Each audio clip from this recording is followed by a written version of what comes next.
nosotros hoy el ingeniero Fito Marchiarena. Por ahí, bueno, ya estuvo en momentos de pandemia. Vino Fito, nos dio una charla interesante sobre enfermedades en las orquídeas. Y bueno, hoy está con nosotros para hablar este otro tema también muy importante, como es el tema de nutrición, fertilización, como te decía. Bueno, otros lo habrán visto, tiene un canal en YouTube con varios temas sobre cultivo de orquídeas. Inclusive hoy estaba grabando acá y después va a estar subiendo esta charla a internet, a YouTube, así que se lo va a poder volver a ver a la charla. Disertante, jurado en exposiciones y aparte productor de orquídeas también. Así que, bueno, nada más, lo voy a dejar con Fito para que él comparta todos sus conocimientos sobre la temática. Y ahora sí, lo dejo con Fito. Muchas gracias, Maxi. Voy a apagar un poquito las luces para que... Gracias a la organización que me han vuelto a invitar para hablar sobre las orquídeas, que es lo que a todos nos gusta. Y bueno, el tema de nutrición y fertilización, a ver, siempre digo lo mismo cuando abordo este tema, ¿no? Todos queremos saber, o hay una pregunta, mejor dicho, ¿por qué no florecen mis orquídeas? Entonces, es como que hay dos líneas que podemos tomar, que es o luz o nutrición. No obstante, hay que ver otros factores, no solo nos podemos quedar con luz y nutrición, pero siempre que vamos a una exposición, y yo siempre hago mención, por ejemplo, a los que conocen la exposición de Monte Carlo, tenemos un gran parque donde hay muchos stands de ventas, como sucede por ahí en otras exposiciones, y desde el primer stand que nosotros vemos de venta de productos para orquídeas, empezamos a ver un fertilizante, compramos otro, y terminamos llevando a la casa y teniendo un montón de fertilizantes, y muchas veces le aplicamos un montón de cosas a las plantas, y es lo peor que hacemos. Entonces, claro, después la pobre planta no sabe qué hacer, y siempre viene la pregunta, ¿por qué no florecen, no? Y cuando le decimos, bueno, puede ser por nutrición, la primera pregunta que viene, bueno, ¿con qué fertilizo? ¿Cuándo fertilizo? ¿Cómo lo hago? Podría decirles, bueno, fertilicen con esto, hagamos así en 5 minutos y nos vamos.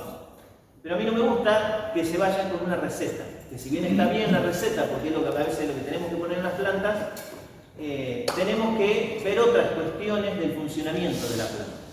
Entonces vamos a tener toda una primera parte que vamos a ir despacito, porque por ahí va a haber algunos términos nuevos para algunos. Algunos ya van a conocer esos términos, pero quiero que entiendan toda esa primera parte del funcionamiento de la planta para después saber por qué le ponemos lo que le ponemos a nuestra planta. Les decía recién, bueno, muchas veces decimos la nutrición, decimos la luz, pero en realidad es una multiplicidad de factores la que tenemos que tener en cuenta para que la planta esté bien. Que muy rápidamente, siempre decimos, para crecer y o florecer, porque muchas veces lo que buscamos es que la planta llegue a la floración, pero no solo tiene que llegar a la floración, sino que tiene que crecer bien. Entonces, siempre me gusta poner esta diapositiva, que tenemos que tener en cuenta el sustrato. No nos vamos a poner a hablar hoy del sustrato, pero tenemos que tener muy en cuenta el sustrato y la maceta. En función de eso, luego viene el riego. Saben que la principal causa de muerte de orquídeas en el mundo es por pudrición de raíces. Vemos los que tienen acceso a las redes, una de las principales cosas, mi orquídea tiene las raíces podridas. Y vemos cómo sacan la planta con todas las raíces podridas. Bueno, muchas veces porque estamos manejando mal el sustrato, porque alguien nos dijo podemos regar todos los días o cada 2 días. Es cierto, pero si tenemos una maceta acondicionada y un sustrato adecuado. Entonces, tanto el sustrato como el agua hay que tener muy en cuenta. Les decía recién lo de la luz, que algo vamos a estar viendo hoy de la luz, la temperatura, la sanidad y por supuesto los nutrientes, que es lo que vamos a hablar hoy. Entonces fíjense que vamos a hablar solo de ese puntito que está ahí, que son los nutrientes, que no son menos importantes y que vamos a dedicarle probablemente un buen rato. Me gusta mostrar esto siempre porque esto después me va a llevar a una frase que les voy a mostrar que tiene muchísima razón desde mi punto de vista. Y fíjense que esta diapositiva, ¿qué más está mostrando? La producción de cereales en el mundo y la utilización de fertilizantes. En un periodo que va del año 1960 al 2012. Eso es un trabajo que hizo FAO. Y fíjense en un tan amplio periodo cómo las dos curvas van acompañándose una con la otra. ¿Qué significa? Que bueno, que el aumento de la producción, hay otros factores, así nos podríamos poner a discutir una hora, pero que el aumento de la producción tiene mucho que ver con la fertilización. Está bien, me van a decir esto en cereales, pero pasa algo muy similar en las orquídeas. Y lo que les decía recién, que ese gráfico me iba a llevar a esta frase. Fíjense lo que dice y vamos a analizarlo. Entre los problemas más comunes e importantes para el cultivo de orquídeas se destaca la nutrición, debido al poco uso de los fertilizantes y desconocimiento.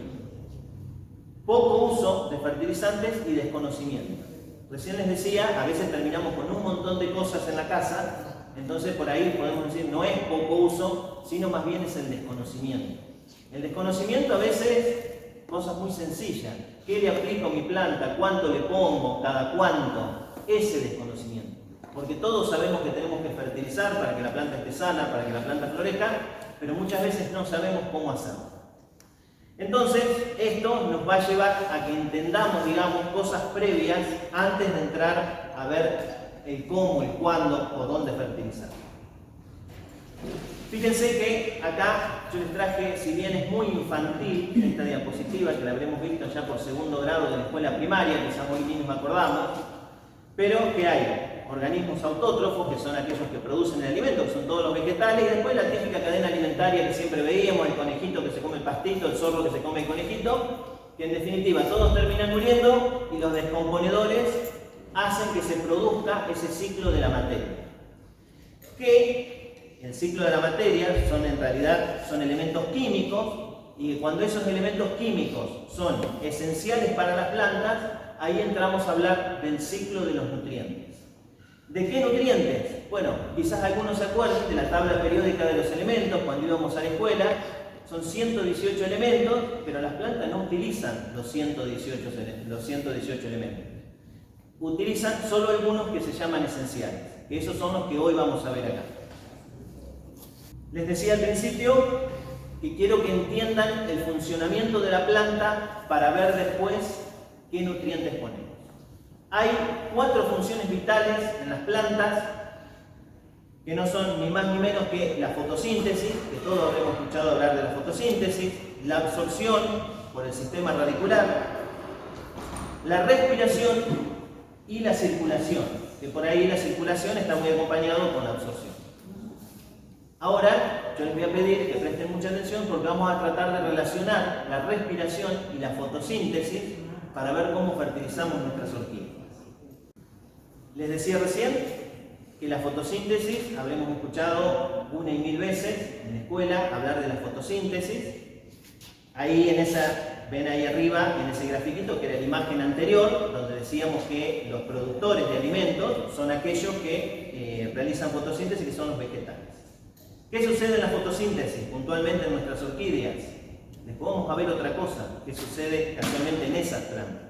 Pero básicamente, ¿qué es la fotosíntesis? La absorción de dióxido de carbono, la absorción de agua en presencia de energía, y tenemos una ecuación algo compleja como la que se ve ahí, que no es otra cosa, como les decía, la absorción de dióxido, la absorción de agua en presencia de energía, tenemos la liberación de oxígeno y la producción de un azúcar, que es la glucosa, que es lo que tiene la planta como energía para producir todas sus funciones.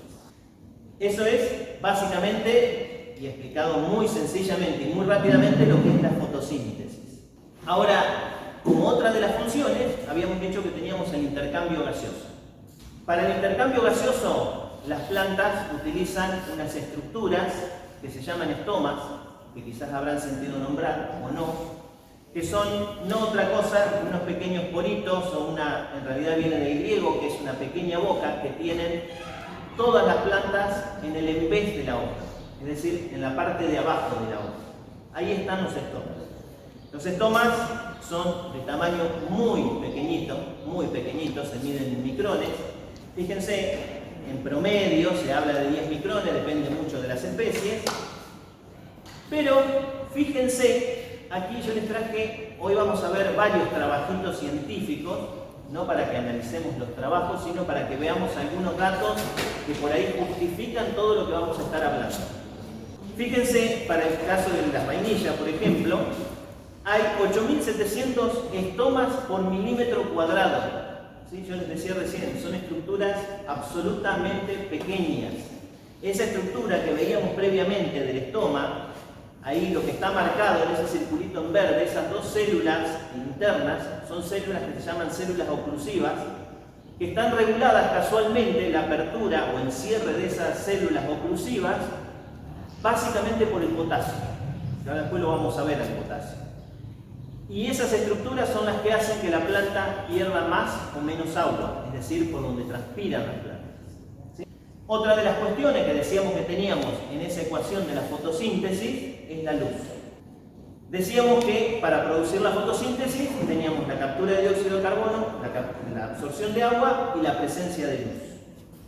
Lo que están viendo ahí en colores es el espectro visible de luz de la radiación solar, es decir, todo el espectro que nosotros necesitamos para nuestras plantas, que arranca aproximadamente en 400 nanómetros a 700. Previamente tenemos el ultravioleta. Si hay alguno que hace laboratorio de orquídeas, sabe muy bien que desinfectamos, todo lo que desinfectamos en el laboratorio lo hacemos con luz ultravioleta. Tenemos ese espectro visible, entonces decimos, bueno, ¿y yo mi planta a qué luz la someto? Que muchas veces no sabemos si poner una cobertura del 50, del 80, si poner nuestra planta, nuestra orquídea debajo de un árbol, o qué hacemos con la luz. Bueno, cuando nosotros tenemos las plantas con las hojas muy verdes, es porque están absorbiendo mucha luz de ese espectro que está muy cercano a los 400 nanómetros. ¿Sí? Eso que vemos ahí con azul.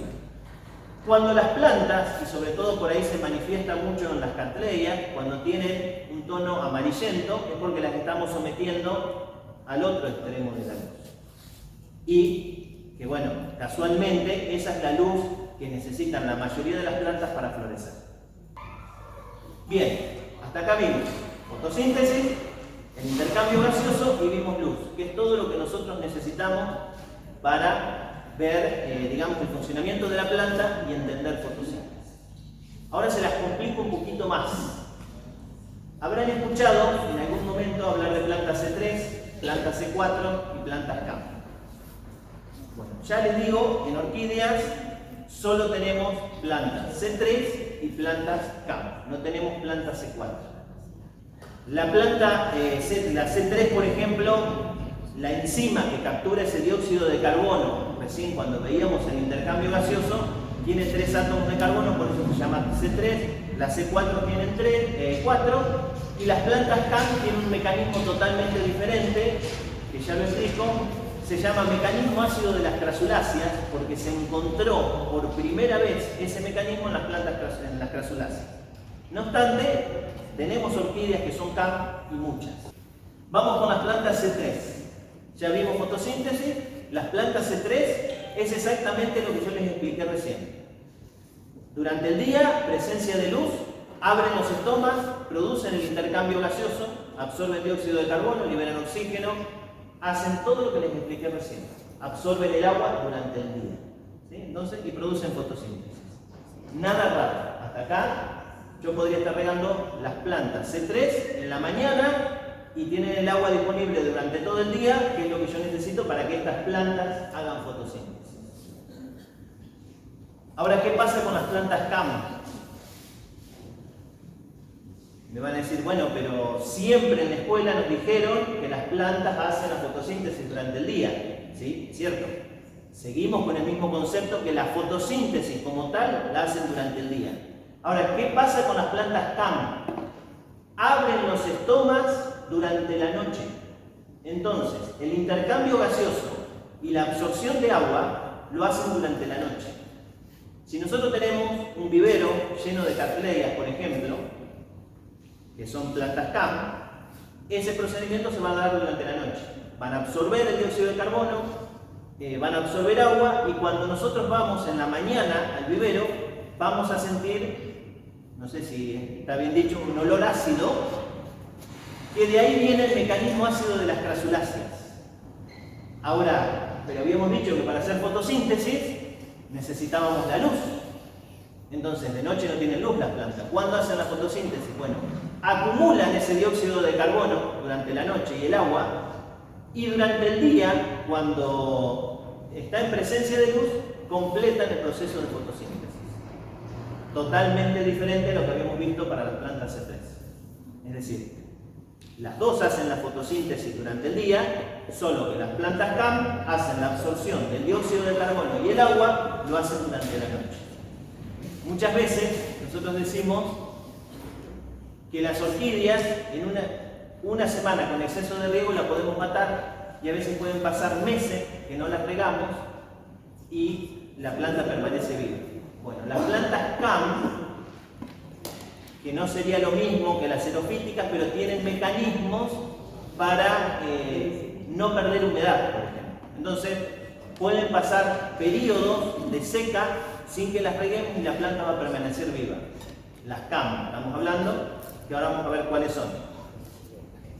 Utilizan menos agua que las C3 y, por ejemplo, las CAM, durante el final del día, hay algunas que pueden llegar a hacer ese proceso que habíamos dicho de la noche, si durante la etapa final del día tienen agua en gran cantidad en disposición. Es decir, si yo riego a las 5 de la tarde y todavía tengo 2 horas que hay luz, pueden llegar a absorber dióxido de carbono y agua en ese periodo. Y lo van a hacer luego durante toda la noche. Y no ya cuando arranque el próximo día. Ese es el mecanismo de las plantas CAM. Que como les decía recién, Cattleya, Phalaenopsis, Vainilla, Epidendrum son plantas CAM. Si no quedaron todas hasta acá, cómo es el funcionamiento de la planta, es decir, si entendieron la fotosíntesis, si entendieron la respiración, cómo es el intercambio gaseoso, nos metemos ya en el mundo de los nutrientes, ¿sí? Puntualmente, para llegar al final a ver esa famosa receta, a ver de qué le aplicamos a nuestra planta. Yo acá les traje, pero esto ya lo saben porque todo lo hemos preguntado: ¿por qué fertilizar? ¿Se fertilizo con un fertilizante orgánico o inorgánico? ¿Dónde aplico el fertilizante? ¿Es mejor hacerlo en el sustrato o hago fertilización foliar? ¿Cuándo fertilizo y cuándo no fertilizo?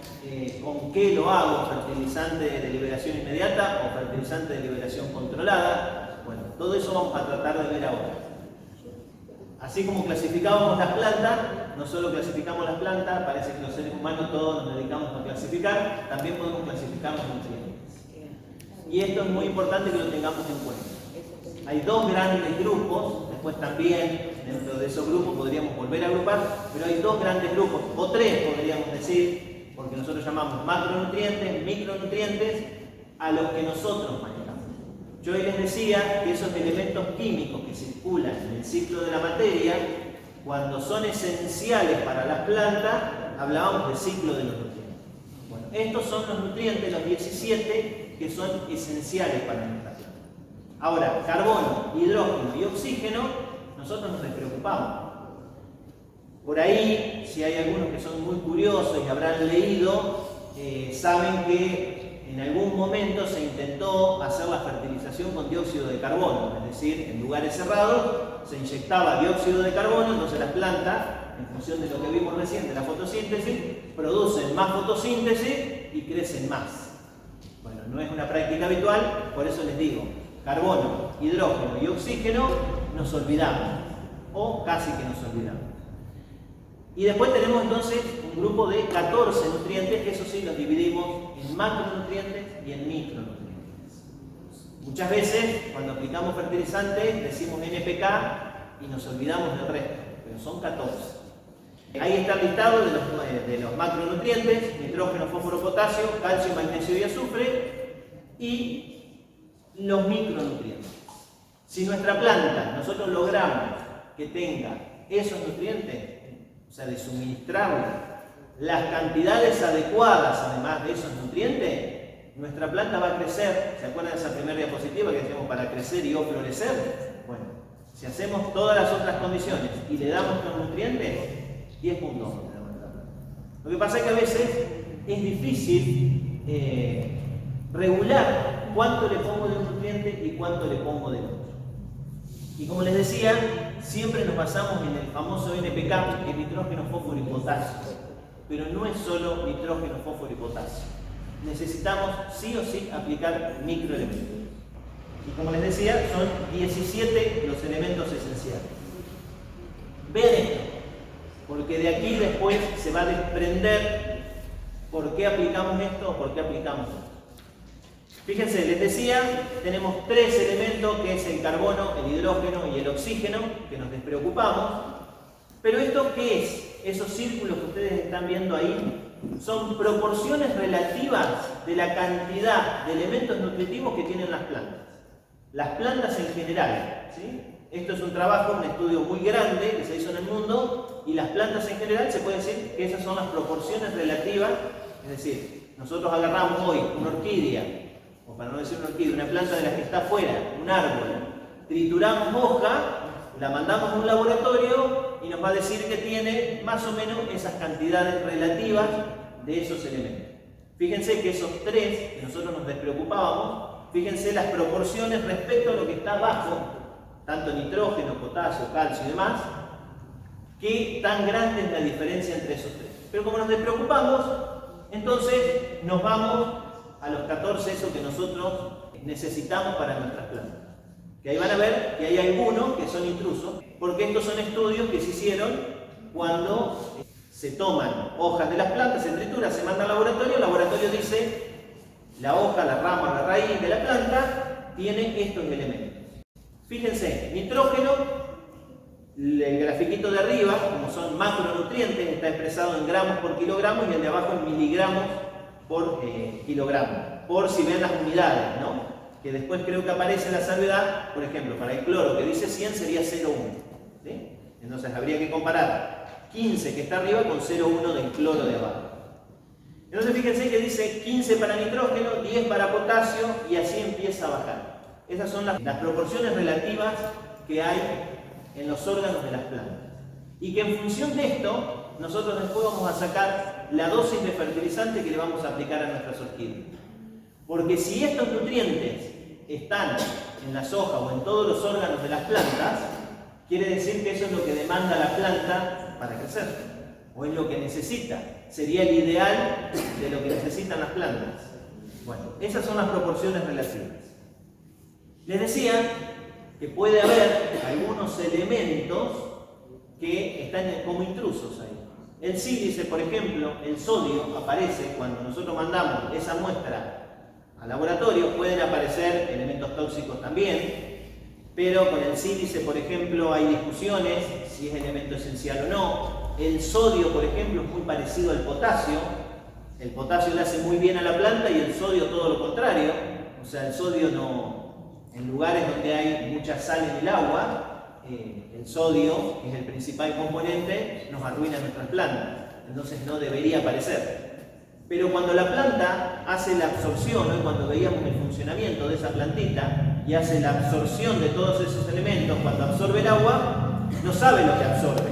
No es que tiene una manito y agarra el fósforo, agarra el nitrógeno o agarra el potasio. Absorbe todo. Entonces muchas veces se va acumulando otras cosas, como el caso de esos elementos que se encuentran, ¿no? Entonces puede haber otros elementos que no son esenciales. Entonces, ¿cuál de esos elementos es más importante? Probablemente si yo pregunto ahora cuál es más importante y volvemos a la diapositiva anterior, más de uno me podría decir el nitrógeno es el más importante. Pero yo por ahí omití cuando expliqué macro y micronutrientes. Cuando nosotros hablamos de macronutrientes es porque la planta los necesita en grandes cantidades, y los micronutrientes porque los necesitan en pequeñas cantidades. Nada más que eso, pero no dije los macronutrientes son más importantes que los micronutrientes. Entonces, cuando hablamos de importancia de los nutrientes o de los elementos nutritivos, todos esos 14 tienen la misma importancia, en su proporción, pero todos tienen la misma importancia. Entonces, hay una ley que es muy vieja, que es la ley del mínimo o la ley de Liebig, que ¿qué me está representando? Nada mejor que eso que se asemeja a un barril, en cada una de las barritas un elemento nutritivo. Y fíjense que el potasio, es K es potasio, entonces el potasio es la barrita que está en menor medida, ¿sí? Entonces, ¿qué me significa? Que mientras que yo no agregue más potasio, vamos a suponer que el potasio es el que está por debajo y el resto están todos por encima, ¿no? Mientras que yo no agregue más potasio, es imposible que la planta crezca más que ese nivel. Es decir, el potasio va a estar regulando el crecimiento. Y así como es con el potasio, que está representado en ese gráfico, podría ser alguno de los microelementos, podría ser el nitrógeno, podría ser el calcio, cualquiera de los elementos. Todos tienen el mismo nivel de importancia, nada más que lo que se diferencia es las cantidades relativas con lo cual usan esos elementos. ¿Sí? Entonces, entre esto y las proporciones que veíamos recién, está la clave de cómo nosotros vamos a fertilizar luego nuestras plantas. Que, como dice ahí, por más que agreguemos, nosotros podemos agregar mucho nitrógeno, podemos agregar mucho fósforo, pero mientras que no le agreguemos potasio, la planta no va a crecer más. Entonces, de acá en más tendríamos que tener un régimen de fertilización en el que agregue macro y microelementos, que después vamos a ver cómo lo hacemos. Lo mismo sucede, ¿se acuerdan esa primera imagen que veíamos, que la puse ahí arriba? Que yo les decía, todos los factores son importantes para que nuestra planta florezca.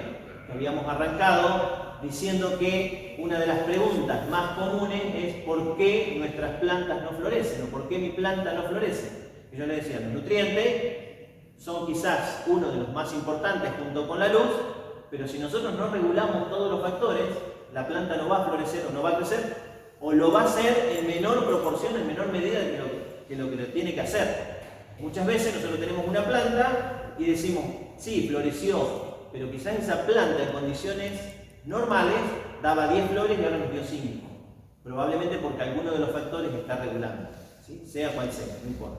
Entonces el concepto que aplicábamos recién para la ley del mínimo de los nutrientes aplica también para el resto de los factores. Fíjense que esto es exactamente lo mismo, donde están, creo que sí está traducido, las plagas, la temperatura, la luz, el sustrato, el agua, los nutrientes, todo lo mismo que habíamos visto en esa primera diapositiva. Entonces el concepto es el mismo. Cuando yo tenga uno de los factores que me está regulando, por más que le mejore el resto de los factores, no voy a lograr que mi planta crezca como tiene que crecer. Probablemente, como dijimos hoy, va a sobrevivir, pero no va a florecer en su máxima expresión o no va a crecer como tiene que crecer. Es decir, que es una interacción de factores, siempre. Entonces, no nos olvidemos de cambiar el sustrato, de tener la maceta adecuada, de darle la luz adecuada, de mantener la sanidad. Recién algo hablábamos de las cochinillas, por ejemplo. Todos los factores tenemos que mantenerlos para que la planta florezca. Entonces no es solo los nutrientes. ¿Y esto a qué viene? A que por ahí dicen, bueno, ¿qué le pongo a mi planta? Y piensan que hay una sustancia mágica, salvadora, que yo vengo, mi planta hace 5 años que no florece, le pongo algo y mi planta empieza a florecer. A veces sucede porque lo vemos. Dicen, no, yo le agregué tal cosa y mi planta floreció después de 5 años. Sí, es cierto, pero porque quizás cambió alguno de los otros factores. Pero mientras no tenga todas las condiciones, la planta no va a florecer. ¿Sí? ¿Se entiende eso?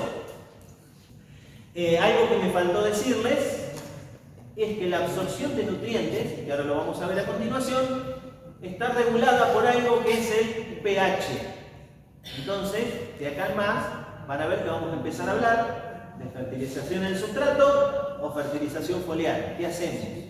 Bueno, la disponibilidad de nutrientes está regulada por un factor que se llama pH. No hagan mucho caso a lo que dice ahí, porque si empezamos a leer la definición, bueno, eso significa el potencial hidrógeno, van a ver que es el logaritmo negativo de la actividad de los iones de hidrógeno. No les estoy diciendo nada con eso, solo los estoy confundiendo. Pero sepan que el pH es muy importante, que tiene una escalita que va de 0 a 14, donde de 0, el 7 es neutro, de 0 a 7 es pH ácido y de 7 a 14 es pH alcalino.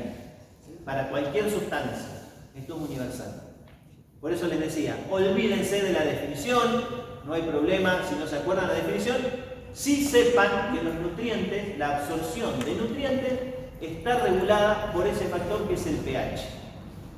Me voy a anticipar y les voy a decir, nosotros en nuestras plantas aplicamos insecticida, aplicamos fungicida, a veces bactericida, aplicamos un fertilizante inorgánico, aplicamos un fertilizante orgánico. Entonces imagínense que es una mezcla de cosas que quizás arrancamos con el pH ideal que necesitábamos para nuestra planta y después de aplicar todo lo que aplicamos, nuestro pH ya no es más el pH que necesitábamos. Entonces, quizás nos movimos un punto en el pH, en ese rango de pH, y nuestra planta lógicamente no va a florecer.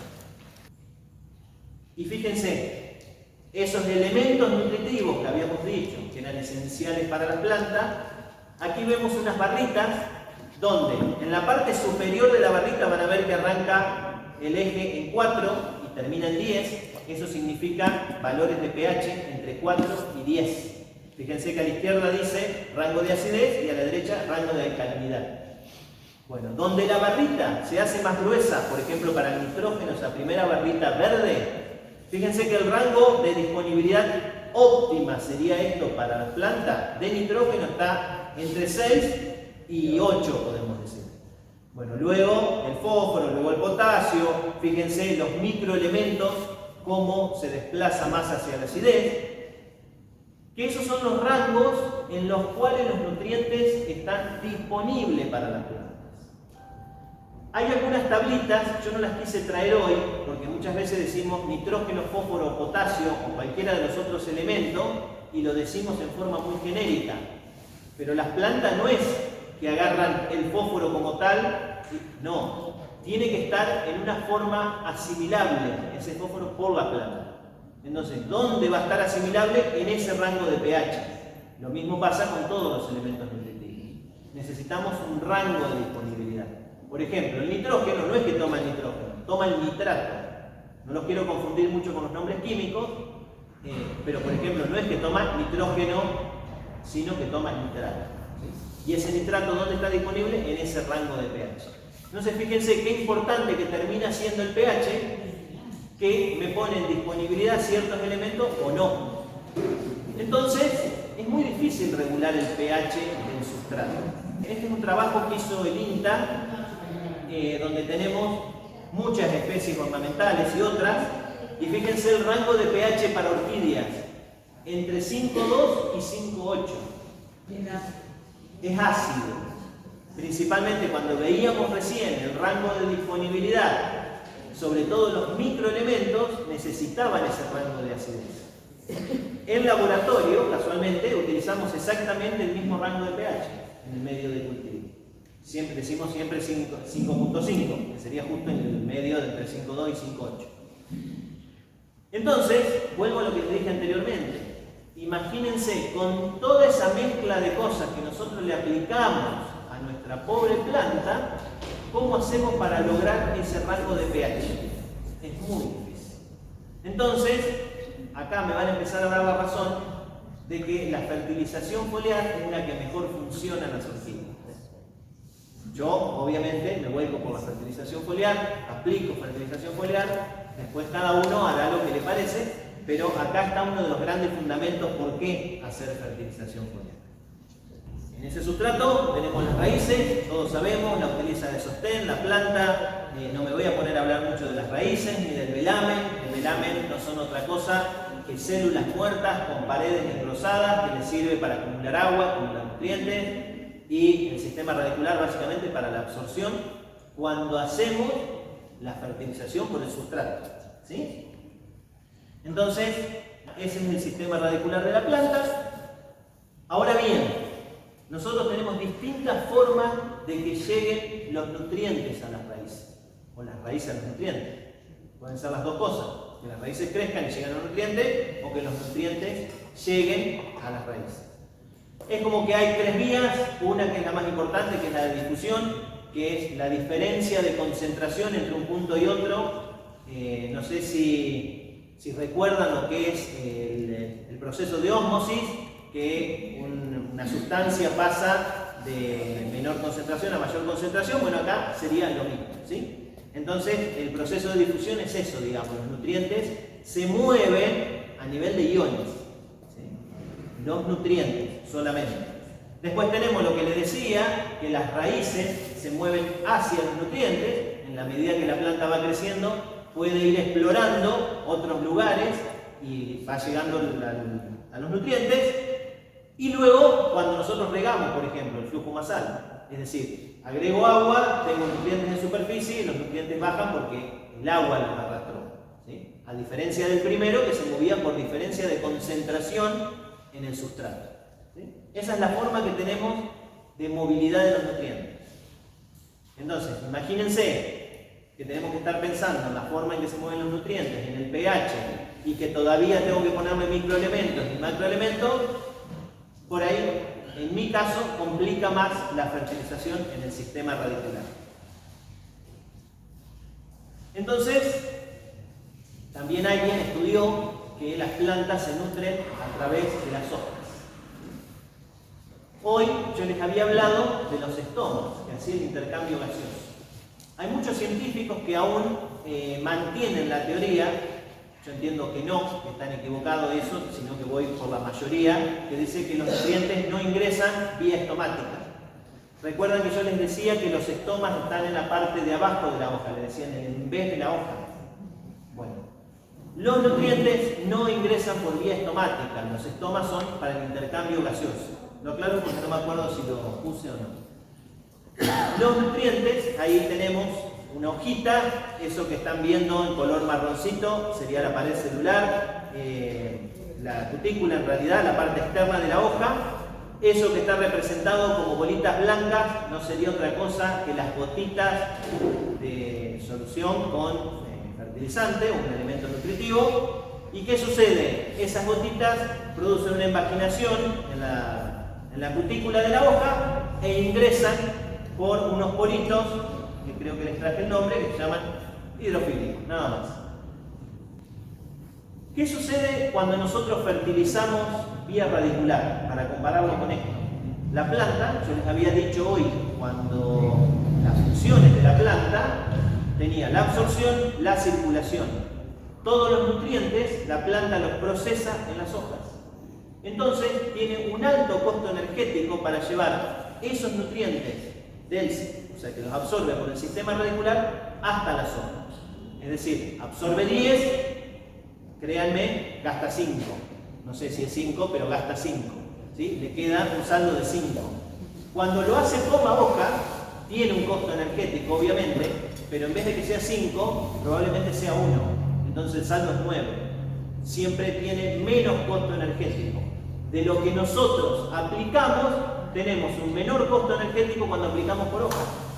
Entonces, tenemos una ventaja, que el nutriente que estamos aplicando está llegando, o en el saldo está quedando mayor cantidad en la planta.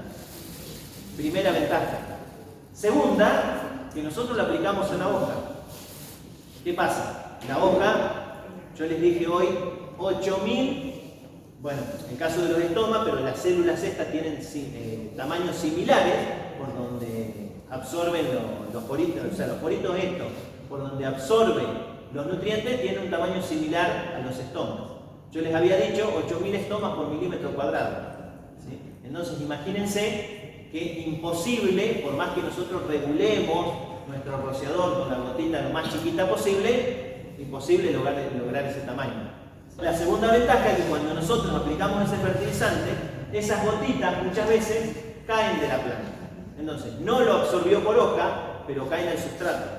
Entonces tiene una segunda posibilidad de que el elemento nutritivo sea absorbido por el sistema radicular. Entonces, yo, si les tengo que recomendar, les digo fertilización foliar.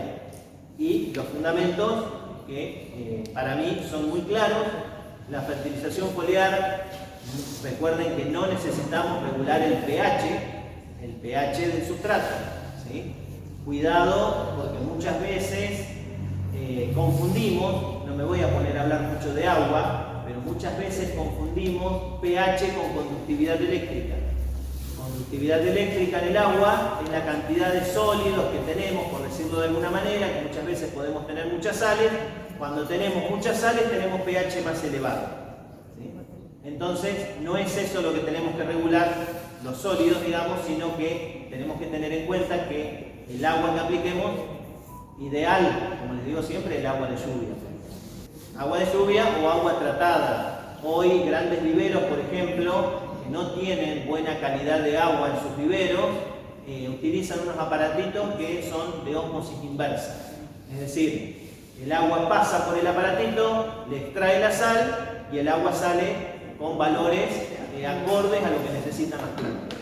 Hay muchos grandes viveros, lo aplican todo. los viveros regulan pH, regulan el tema de las sales, no solo regulan los fertilizantes que le tienen que aplicar, sino que regulan todos los otros factores. Bueno, el ingreso del fertilizante que les expliqué recién, que ingresa por la cutícula. ¿Cómo lo logramos? Bueno, nosotros la fertilización foliar la hacemos por aspersión generalmente. Yo siempre les digo, apliquemos el menor tamaño de gota que podamos, pero nunca vamos a llegar a ese tamaño que les decía recién para que ingrese por esos poritos, ¿sí? Pero cuanto más chiquita la gota, mayor posibilidad tenemos de que quede adherida a la hoja y que la planta lo pueda absorber. Y tiene que haber una alta humedad ambiental para que no se nos evapore el agua esa que nosotros dejamos adherida a la hoja. Si el vivero es grande, muchas veces empezamos a aplicar fertilizante en una punta, cuando dimos la vuelta, ya la primera parte está toda seca. Pero fíjense, por ejemplo, el nitrógeno se absorbe bastante rápido.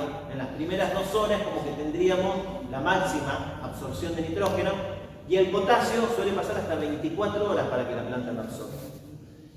Otra cuestión, sea fertilización, porque después por ahí me olvido, foliar o radicular, la planta siempre tiene que estar bien hidratada. Entonces no es necesario que media hora antes la reguemos, porque muchas veces si la regamos un rato antes probablemente el fertilizante no nos quede en la planta. Pero sí que esté bien hidratada. Recuerden que estamos agregando un producto químico que lo va a absorber la planta, que si tiene escasez de agua en el interior, probablemente la podemos matar por el agregado fertilizante, que después también vamos a hablar de la dosis. Después de otra de las cosas que decía por ahí, cuidado con los riegos en la tardecita, sobre todo en Phalaenopsis, por ejemplo, no dejen agua en la corona. Phalaenopsis, en su lugar de origen, nosotros tenemos la Phalaenopsis paradita con la vara floral hacia arriba. Phalaenopsis en la naturaleza crece hacia abajo. Por algo será que la naturaleza crece hacia abajo. ¿Por qué se nos pudre la corona de la Phalaenopsis? Casualmente porque nosotros la traemos y la ponemos expuesta. Entonces, por eso digo, cuidado. Estas son generalidades que nosotros después cada uno tiene que ir aplicando un poquito de lógica. Porque si nosotros vamos a la tardecita, en invierno, en otoño, regamos nuestra Phalaenopsis y le dejamos agua en la corona, probablemente pues terminemos con pudrición en todas las plantas. Bueno, alta humedad relativa y bueno, es lo que pasa. Si tenemos un vivero con cobertura, por ahí podemos instalar aspersores para que nos hagan una niebla, por ahí. Pero bueno, muchos tenemos la planta colgada en el alero de la casa. Entonces, ¿cómo hacemos para generar la humedad? Y bueno, reguémosla antes, no en el momento antes, reguémosla un tiempo antes que esté hidratada. Va a ser mucho mejor fertilizarla con la planta hidratada que no fertilizarla. Entonces, por eso digo, acomodemos en función de nuestras posibilidades. Antes que continuemos, no sé si hay dudas, si se entendió hasta acá. Fíjense que recién vamos a empezar a hablar de los fertilizantes. Hablamos de toda la base para poder llegar a esa famosa receta, a ver con qué fertilizamos, cuándo lo hacemos, cómo aplicamos el régimen. Así que si hay dudas, en el momento. Igual después pueden preguntar, pero digo para que puedan seguir entendiendo. ¿Sí? Seguimos. Bueno, fíjense, les decía hasta acá, ni siquiera hablamos qué es un fertilizante. Por ahí hablamos de los elementos nutritivos, hablamos del ciclo de la materia, el ciclo de los nutrientes. Inclusive por ahí hicimos comentarios sobre los fertilizantes, que ahora vamos a ver los tipos de fertilizantes. Pero nunca vimos qué es un fertilizante. Y si yo se los tengo que describir así sencillamente, cualquier sustancia, como dice ahí, orgánica o inorgánica, que contenga esos elementos nutritivos que decíamos hoy, ¿sí? Decíamos 17 elementos, y en definitiva son 14, es un fertilizante. Entonces, tenemos formas de obtener los fertilizantes nosotros mismos. Hay muchos que hacen cultivos orgánicos, por ejemplo, y no aplican nada inorgánico, y si no, sencillamente lo podemos ir a comprar. El tema es que cuando lo vamos a comprar, tenemos que saber qué vamos a comprar. Entonces, así como clasificábamos las plantas, como clasificábamos los nutrientes, también clasificamos los fertilizantes. Entonces, uno que va a aparecer ahí, y que inclusive está en la imagen, que muchos pueden llegar a utilizar, acá tenemos los fertilizantes orgánicos. Y uno de los que más se utiliza en el mundo de las orquídeas es el inicio. Yo, si les tengo que recomendar los fertilizantes orgánicos, cuidado con los fertilizantes orgánicos. Porque muchas veces un fertilizante orgánico, a ver, nosotros en la cocina, por ejemplo, pelamos papa, cáscara de banana, cáscara de huevo, ponemos a descomponer eso y juntamos los lixiviados que salen, podemos hacer una compostera casera, por ahí con dos, yo siempre digo lo mismo, 2 latas de 20, una agujereada abajo y que los líquidos empiecen a salir y tenemos un fertilizante. Lo diluimos en agua, porque eso viene muy concentrado, lo diluimos, generalmente se habla de esos fertilizantes orgánicos, diluir con 10 partes de agua. Es decir, si obtengo 1 litro de lixiviado ese, le pongo 10 litros, 9 litros de agua y tengo un fertilizante. Yo soy un poco crítico de los fertilizantes orgánicos porque muchas veces no sabemos lo que ponemos. Antes hablábamos de la fotosíntesis, de la respiración, de las proporciones relativas de los nutrientes en la soja y después terminamos poniendo un fertilizante orgánico que no sabemos cuánto ponemos. Ustedes fíjense, todos los envases de fertilizantes orgánicos les dice contiene tal cosa, contiene tal otra, pero no les dice tiene tanto por ciento de nitrógeno, tanto por ciento de fósforo. Contiene, no sabemos. Probablemente, si cuando hicimos el compost pusimos mucha cáscara de banana, y quizás tengo exceso de potasio, o no sé, o el ejemplo que quieran. Entonces, los fertilizantes orgánicos para algunas cosas pueden ser buenos, para complementar algunos nutrientes, porque ahora van a ver cuando apliquemos el régimen de fertilización, muchas veces por ahí en forma intermedia conviene aplicar un fertilizante orgánico. Pero tiene sus desventajas. Al ser orgánico, por ejemplo, nos activa toda la microbiología que nosotros tenemos en el sustrato o en la tierra, si es una terrestre. Y aumentar la microbiología a veces está bueno, pero a veces no tan bueno. Porque a veces vienen los microorganismos benéficos, pero también pueden venir esos perjudiciales para la planta. Entonces, por ahí no nos conviene. Tiene también, que también lo podemos tomar como bueno o como malo, que generalmente elevan la temperatura. Por ejemplo, en el sustrato yo pongo un fertilizante orgánico y me eleva la temperatura casualmente por la actividad microbiana. Entonces en invierno por ahí no estaría de más aplicar un fertilizante orgánico. Pero si se lo tengo que recomendar como un régimen de fertilización, no apliquen un fertilizante orgánico, desde mi punto de vista. Después hay muchos, habrán, el bokashi por ejemplo. Yo les cuento una anécdota, como yo no aplico fertilizantes orgánicos, un día vino alguien que le regalé una planta y me dice, no, te quiero regalar un fertilizante orgánico, te voy a regalar bokashi. A los 15 días estaba en la bolsita todavía y tenía un desarrollo de hongos de bokashi. Entonces imagínense, si yo le hubiese aplicado a las plantas, ese mismo desarrollo, quizás son hongos, cuando hablamos de sanidad, por ahí hago la salvedad, dentro del grupo de los hongos, porque dicen, el sustrato hay que esterilizarlo o no hay que esterilizarlo. Gran dilema y por ahí hay grandes controversias. Yo digo, no esterilicen el sustrato, porque los grupos de hongos que descomponen el sustrato son totalmente diferentes a los hongos que nos atacan las plantas. Entonces, claro, si tenemos el sustrato y tenemos toda una masa podrida porque los hongos atacan, no es porque tenemos exceso de humedad, tampoco es bueno manejar eso. Pero no necesito esterilizar el sustrato. Entonces digo, por ahí aplicamos ese bokashi y esos hongos, que no sé si eran buenos o malos para las plantas, se había desarrollado dentro de la bolsa, porque es un producto orgánico. Entonces, si me preguntan a mí, yo les digo, no apliquen orgánico. Una vez cada tanto, yo tengo el inicio, por ejemplo, y una vez cada tanto aplico, pero no es lo más recomendable. Si aplican inicio o cualquier otro orgánico, cuidado con aplicar sobre las hojas porque pasa exactamente lo mismo. Yo desde hoy que les vengo diciendo vamos a hacer fertilización foliar, pero cuidado con el orgánico cuando lo apoyamos sobre las hojas.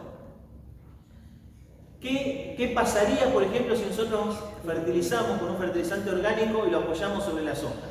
Hay un problema muy común que todos deben conocer, que es el problema que tienen los cítricos, que se ponen las hojas negras. Bueno, ¿por qué generalmente se ponen las hojas negras? Porque tiene pulgones, el pulgón libera un exudado azucarado y viene el hongo y se nos deposita sobre la hoja. Bueno, si nosotros aplicamos el fertilizante orgánico sería más o menos algo similar a eso. Entonces nadie quiere la hoja manchada, que estén esos hongos encima. Entonces yo no les recomiendo fertilizantes orgánicos. Si me escuchan los vendedores de fertilizantes orgánicos me van a matar, pero bueno, yo no lo recomiendo. Por otro lado, acá vienen los que sí, yo recomiendo que son los inorgánicos, que por eso hicimos toda la teoría anterior de las proporciones en la hoja y demás. También, nosotros los clasificamos en orgánicos e inorgánicos, sino que dentro de ellos, bueno, tenemos líquidos, tenemos sólidos, tenemos los de liberación controlada, que también tiene una gran controversia, que ya algo les anticipé hoy. ¿Qué pasa con los fertilizantes de liberación controlada?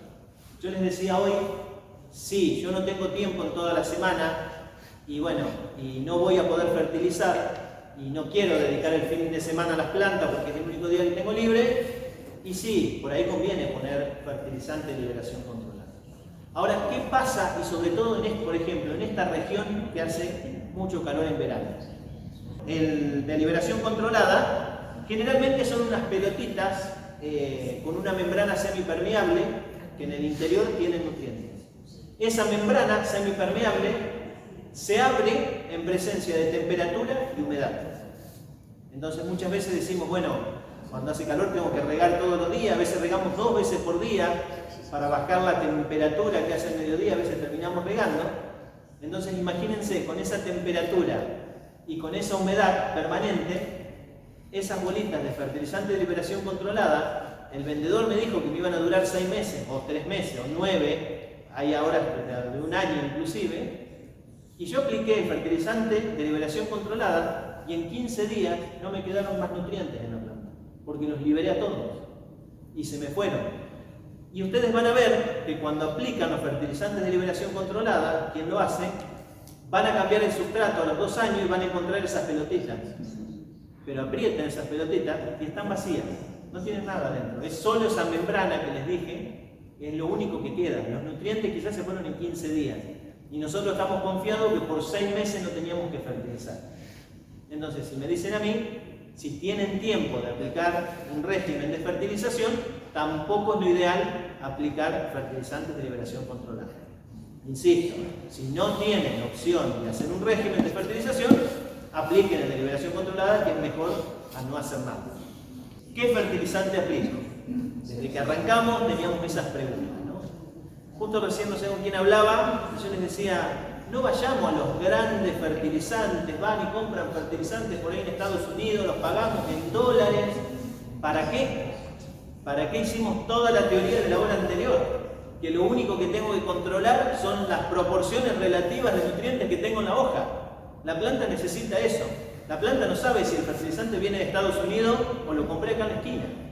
Entonces lo único que tengo que hacer es aplicar un fertilizante y saber lo que estoy aplicando. Ni tampoco hacerle caso absoluta a esto. Fíjense en esa imagen, dice activador de follaje, dice que tiene tapita verde. Y el otro dice activador de floración. ¿En qué está basado eso? Porque el que dice activador de follaje es cierto, tiene más nitrógeno. El que dice activador de la floración tiene más potasio. Es cierto, pero muchas veces confundimos eso con otra teoría que no sé de dónde salió. 6 meses aplicamos nitrógeno cuando la planta termina de florecer y los otros 6 meses, como la planta se está preparando para florecer, le aplicamos potasio. Y yo les expliqué hoy la ley del mínimo, que si tenemos un nutriente que nos está limitando el crecimiento, la planta no va a crecer más. Entonces yo, si durante 6 meses no le pongo nitrógeno o no le pongo potasio, la planta va a estar limitada en crecimiento. Tan sencillo como eso. Entonces, yo siempre les digo, olvídense 6 meses nitrógeno y 6 meses potasio. Entonces, lo que tenemos que aprender a hacer es a leer lo que dice el envase. Hoy no sé quién les comentaba y les decía, cuidado con el fertilizante que compran. Este de Fertifop es buenísimo. Es un fertilizante barato que lo conseguimos en todos lados y funciona muy bien para las orquídeas. Entonces, tenemos que aprender a saber qué tiene nada más. Fíjense, ahí tenemos las 2 etiquetitas del que tiene tapa verde y del que tiene tapa roja. Dice 1434. ¿Se acuerdan que yo les había puesto NPK grandote así en rojo? Eso significa nitrógeno, fósforo y potasio. Son los porcentajes que tiene de nitrógeno, de fósforo y de potasio. Entonces, ¿se acuerdan cuando vimos las relaciones de los nutrientes? Bueno, eso es lo que tenemos que respetar. Entonces le tengo que poner tanto nitrógeno, tanto potasio y tanto de los otros elementos como esa figura que habíamos visto de los circulitos de las relaciones, de las proporciones relativas. Y este otro, que lo van a conseguir acá cerquita, que lo venden acá en Resistencia, un ingeniero acá que vive en Resistencia, que es un fertilizante que se hizo en un laboratorio de la Universidad de Viçosa de Brasil. ¿Funciona bien? Funciona muy bien. Entonces me dicen, bueno, pero ahí también tiene nitrógeno, tiene fósforo, tiene potasio y tiene microelementos, pero lo usamos para complementar, habíamos dicho que tenemos que aplicar también microelementos. Entonces, yo empecé a probar, instalé un par de ensayos con plantas que salían del laboratorio, con plantas más grandes, y empecé a determinar la dosis de estos elementos y ver cuáles funcionaban mejor. Que ahora después se las voy a decir, pues se las digo ahora, se me van y no me lo van a escuchar. Ahí está lo que les decía. Entonces, aprendamos a ver este grafiquito y aprender a leer las etiquetas de los envases. ¿Y qué hacemos a lo largo del año? Que es lo que todos quieren escuchar, la receta de cómo fertilizamos las plantas. Bueno, fíjense, este es un septiembre de cualquier año. Ahí están los dos de Fertifox, el de tapa verde y el de tapa roja. Yo cuando me dicen así, que estamos en una charla, en una exposición, por ejemplo, me dicen, ¿qué fertilizante aplico? Y yo les digo, 2 veces nitrógeno, 1 vez potasio y una vez que tenga microelementos. ¿Qué sería eso? Bueno, por ejemplo, en ese septiembre de ese año, arranco el primero, arranco aplicando ese de tapita verde, yo le digo nitrógeno, ¿no? La segunda aplicación, voy a los 3 días, vuelvo a aplicar nitrógeno. ¿Sí? El mismo fertilizante lo aplico a los 3 días. Cuando vuelvo, a los 3 días, aplico potasio. ¿Se acuerdan de esas pelotitas? El nitrógeno bien grande, el potasio el que le seguía. ¿Sí? Ahí está el fundamento. Y cuando aplico una 4ª vez, aplico ese que les decía, que trajeron de la Universidad de Viçosa, que tiene microelementos. Entonces me dirán, ¿por qué no aplico solo ese y me quedo con ese? ¿Está bien? Y sí, está bien, si aplican solo ese está bien, pero no del todo bien. ¿Por qué? ¿Se acuerdan cuando veíamos los grafiquitos esos de las pelotitas? Veíamos unas pelotitas así grandes que eran los macroelementos y los microelementos en proporciones muy pequeñitas. Yo cuando hice mi tesis doctoral analizamos 11.000 muestras en laboratorio. Y todos los laboratorios nos dieron la misma respuesta. Microelementos te vamos a dar rangos, no te podemos dar un valor preciso.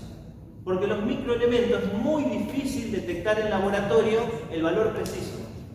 Entonces, imagínense, un laboratorio de precisión nos está diciendo eso. Entonces, si un laboratorio me emite un rango de microelementos, cuando hay un producto comercial, ¿estamos seguros que lo que dice el envase en los microelementos es eso? Para mí no. Entonces, ¿qué pasa si yo aplico solo ese producto? Puedo caer en la trampa de que estoy poniendo muchos microelementos y las relaciones no son las que tengo que aplicar. Entonces, por eso, como yo sé que la planta necesita mucho nitrógeno, necesita mucho potasio, digo, bueno, me aseguro con el nitrógeno, me aseguro con el potasio, y en la rueda de 4 veces que aplico una sola vez un producto que tenga microelementos. ¿Sí? ¿Se entendió eso? En ese mismo septiembre, seguimos, volvemos a 2 veces nitrógeno, 1 vez potasio, vamos repitiendo. Y esto, casualmente, puse septiembre, ¿por qué? Porque arranca la primavera, entre comillas, entonces tenemos días que son más largos, tenemos más luz, la planta realiza más fotosíntesis, por eso puse septiembre, mantenemos ese régimen hasta este año, lo podríamos haber mantenido hasta ayer, porque todavía no entró el frío, entonces casi que podríamos haber mantenido este régimen. Tenemos que jugar ahí con los meses si viene un año muy frío o no tan frío, pero esto sería, entre comillas, el régimen de verano, llamémosle, o de primavera. Cuando vamos, yo les puse abril, por eso les digo, este año podría haber sido ayer. Les puse abril ahí, en vez de hacerlo cada 3 días, recuerden que vimos fotosíntesis, la planta necesita la luz, tenemos los días más cortos, tenemos la temperatura no tan agradable, pero las plantas en invierno siguen creciendo. Recién no sé con quién hablaba y me decía, no, y las phalaenopsis están todas en vara, claro, porque florecen en invierno, las cymbidium florecen en invierno. Entonces, ¿yo voy a dejar de fertilizar en invierno? No, las plantas siguen creciendo. Hay algunas que sí, que por ahí hay que cortar el riego, pero en líneas generales, en invierno tengo que seguir aplicando fertilizantes. Entonces, como decíamos, tenemos menos horas de luz, tenemos, entre comillas, menos crecimiento. En vez de hacerlo cada 3 días, hagámoslo cada 7. Entonces, es lo mismo, 2 veces nitrógeno, 1 vez potasio y 1 vez microelemento. Y repetimos, ¿sí? El mismo régimen, pero 1 vez por semana. El otro era cada 3 días. Lo que les dije al principio. Si nosotros no podemos aplicar fertilizante cada 3 días, lo hacemos cada 1 semana. Y si no podemos cada 1 semana, cada 15 días. No por eso aumenten la dosis. La dosis de fertilizante tiene que ser siempre la misma. Ahora la vamos a ver. Te consulto. Sí. Lo de septiembre que marcaste, ¿todos los meses tenemos que hacer eso o solamente septiembre? Septiembre, octubre, noviembre, hasta abril, digamos. Hasta abril y en abril mermamos. Y en abril pasaríamos a 1 vez por semana. Y otra consultita, en la fecha de vencimiento de esos productos, ¿podemos usarla cuánto tiempo después de la fecha de vencimiento? Si yo les tengo que decir, vence, no lo usen más. Bien. Está vencido. Si aplicamos un fertilizante, lo comento para todos, si aplicamos un fertilizante que está vencido, no vamos a matar la planta. Probablemente no tengamos el efecto del fertilizante. Ahora, cuidado si tenemos ese mismo problema con un fungicida o con un insecticida, porque si no me hace el efecto que me tiene que hacer por estar vencido, me la mata el hongo la planta. Entonces, lo que es preventivo o curativo, no juguemos con las fechas, no, venció, listo, por algo el laboratorio nos dijo vence en esta fecha. Lo que es fertilizante, utilicémoslo tomando ciertos riesgos, pero podemos utilizarlo. Otra cuestión antes que me olvide, por si no la tengo anotada después. Tanto fertilizante como cualquier otro producto químico se prepara, se aplica, sobró, se tira. No se guarda, ¿sí? No se guarda, se tira directamente. La aplicación de productos químicos, sea fertilizante, sea fungicida, insecticida, los elementos de protección. Y cuidado con insecticida y fungicida, en la parte de abajo tiene una bandita de color. El color es verde, azul, amarillo y rojo. En ese orden el grado de toxicidad de los productos. El verde no significa que sea inocuo, es el que menos toxicidad tiene de los 4, pero es tóxico. Dice levemente tóxico, pero es tóxico. Entonces, cuidado con las mascotas, cuidado con ustedes, barbijo, protéjanse los ojos, la piel. El rojo no se lo van a vender. Que necesitan la firma de un ingeniero agrónomo o un profesional que le firme para que le vendan el rojo. El amarillo sí lo venden. Por ejemplo, yo utilizo abemectina como insecticida y muchos de los que tienen abemectina son banda amarilla. Cuidado con esos productos. ¿Sí? Volvemos al esquemita que teníamos. Entonces aquí estamos en el esquema de invierno. Yo les marqué los meses, pero como les decía, ese abril, mayo, junio, este año hubiese sido junio para arrancar con el esquema de invierno. Y después depende cómo venga el invierno, probablemente podemos arrancar en septiembre, que yo les había marcado septiembre, quizás agosto podemos arrancar, en agosto hay días muy cálidos y se puede arrancar en agosto, y si bien se extiende mucho el invierno, capaz que arrancamos en octubre, no sé, pero eso lo manejan en función del criterio de cada uno y de la región donde están, hay que manejarlo. Bien, para fertilizar no necesitamos nada. Yo un tiempo les mostraba inclusive hasta el costo de fertilización, el costo por planta es prácticamente irrisorio. Entonces el que no fertiliza es casi porque no tiene tiempo, no tiene voluntad o no quiere fertilizar. Pero el costo de fertilización es muy bajo. Lo que decíamos recién, compran un tarrito de fertilizante y tienen para todo el año. Es decir, pagamos a veces una planta, qué sé yo, las plantas que están florecidas ahí, no sé si le tengo que poner precio, 10, 12, 15 mil pesos quizás. Y vamos y la compramos a la planta. Gastamos 15 mil pesos en una planta y a veces capaz no queremos gastar 1000 pesos en un fertilizante para todo el año. Entonces, el precio que le ponemos de fertilizante a cada planta es irrisorio respecto al costo de la planta. Lo mismo pasa con todos los productos, con el fungicida, con el insecticida. Por eso digo, el costo de la fertilización es muy bajo. ¿Qué herramientas necesitamos? Nada. Un rociador, un elemento graduado, esto sí, cuidado. Ahora vamos a ver la sobredosificación. Es muy importante que pongan la cantidad adecuada de fertilizante. 4 mililitros por litro y no más. Esa es la medida del Fertifox 4 mililitros, es decir, ponen 4 mililitros del fertilizante en esa tapita, en la jeringa, utilicen lo que quieran, pero graduado. Y 4 mililitros no es un chorro de la botella y le pongo más o menos lo que me parece. Es 4 mililitros. Le ponemos eso y funciona muy bien. Tanto para el de tapa verde, el de tapa roja, como el que tiene microelementos. Si tenemos 4 plantas, no preparemos un litro. ¿Sí? Graduemos en función de la cantidad de plantas que tenemos. Muchas veces preparando 200 centímetros cúbicos no puede alcanzar. Recuerden que la fertilización foliar es mojar la hoja, la mojamos por el A, por el B, tratamos de mojar todas las hojas. Cuanto mayor superficie de la planta toquemos con el agua, mayor probabilidad de que la planta absorba esos nutrientes.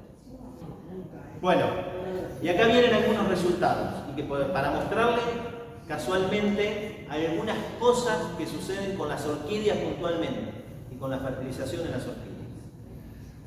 Les decía hoy, cuando un investigador presenta un trabajo en una revista, tiene todas las etapas de control habidas y por haber para que pueda ser publicado.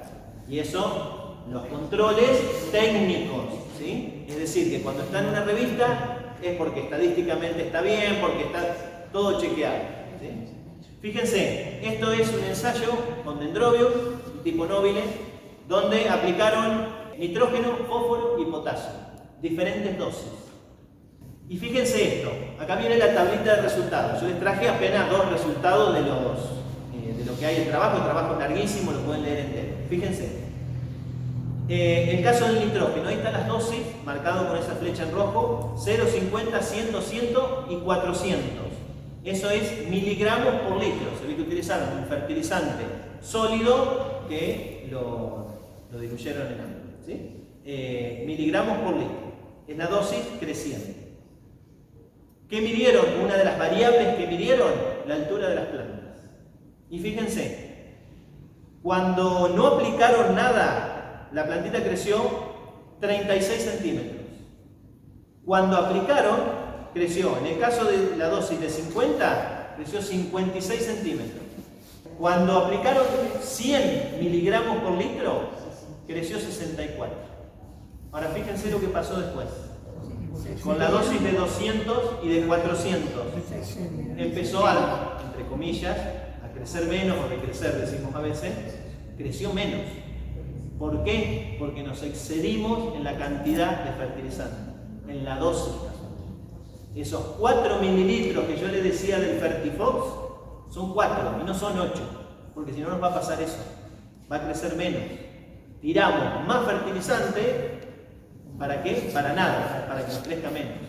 Después vinieron otras variables, pero lo que les quiero decir es esto, que es una frase que siempre utilizamos. Más no es mejor, es la dosis correcta. ¿Sí? ¿Queda claro? O sea, todo ese trabajo científico lo traje 2 resultados casualmente para mostrar eso. Fíjense, acá hay otro trabajo que es sobre la Elia Anser, y lo traje casualmente para explicar uno de los términos que es biofertilizante. Hasta acá no vimos nada de biofertilizante.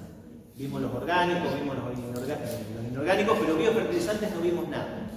Entonces, antes que salte la pregunta, me busqué un trabajito para mostrarles qué es un biofertilizante. Por ahí capaz que pueden haber escuchado que es un biofertilizante, pero no es otra cosa que agentes vivos que van en un líquido, por ejemplo, y que ¿qué hacen?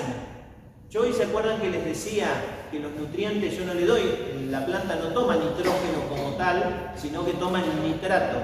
Entonces, ¿qué hacen estos agentes? Ese nitrógeno que no está disponible, lo ponen en una forma disponible.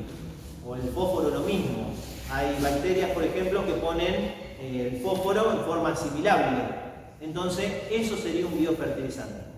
Esos agentes, creo que traje algunos nombres, ahí por ejemplo el bacilo, la pseudomonas y demás. Hay comerciantes que lo ponen en un líquido y lo venden como fertilizante. ¿Es bueno? ¿Es malo? Yo no lo uso, no conozco en muchos casos de orquídeas, por eso busqué un trabajo científico, ahí está, donde aplican biofertilizantes. Y fíjense, yo les traje algunos resultados. Bueno, estas son las condiciones bajo las cuales hicieron el experimento, que son las condiciones prácticamente ideales. La aplicación fue durante 10 meses, pH, fíjense lo que hablábamos hoy del pH, a 5.5. Y lo que les quiero mostrar es esto, que lo traje casualmente para justificar una de las cosas que les dije anteriormente. Bueno, ahí, ¿qué tenemos acá? Este gráfico puntualmente es la concentración de nitrógeno que tenemos en hoja. ¿Se acuerdan que yo hoy les decía? Agarramos hojas, las molemos, las mandamos al laboratorio, el laboratorio nos va a decir qué concentración tenemos en esas hojas. Lo hicieron en hojas, en pseudobulbo y en raíces. ¿Y qué tenemos en cada una de las barritas de color? Por ejemplo, la primera es fertilización mineral, le llaman ellos, que sería el fertilizante inorgánico. La segunda barrita, la del gris más clarito, es el biofertilizante. La tercera es la combinación de los dos. Y la cuarta es el control, que le llaman ellos, sin fertilizante. Es decir, en cada uno de los grupos, por ejemplo, si vemos las primeras 4 barritas, que son las concentraciones que tenía en hoja, la barrita que está en negro es el control. Fíjense la diferencia entre fertilizar y no fertilizar. Porque yo por ahí se los dije les dije en palabras, fertilicen que la planta va a crecer más. Bueno, acá hay alguien que lo probó científicamente, estadísticamente, y nos está diciendo, sí, fertilicen porque crece más. Esas letritas que ven encima de las barritas, no tienen necesidad de saberlo, pero simplemente nos están indicando diferencias estadísticas significativas. Para todo el mundo científico, digamos, siempre cuando hacemos un trabajo científico, lo que buscamos es eso. Nosotros probamos una hipótesis y decimos, la hipótesis es falsa o es verdadera en función de la estadística. Bueno, eso nos está diciendo, esas letritas diferentes, que sí hay diferencias significativas. O sea que tengo diferencias significativas entre fertilizar y no fertilizar, en ese caso.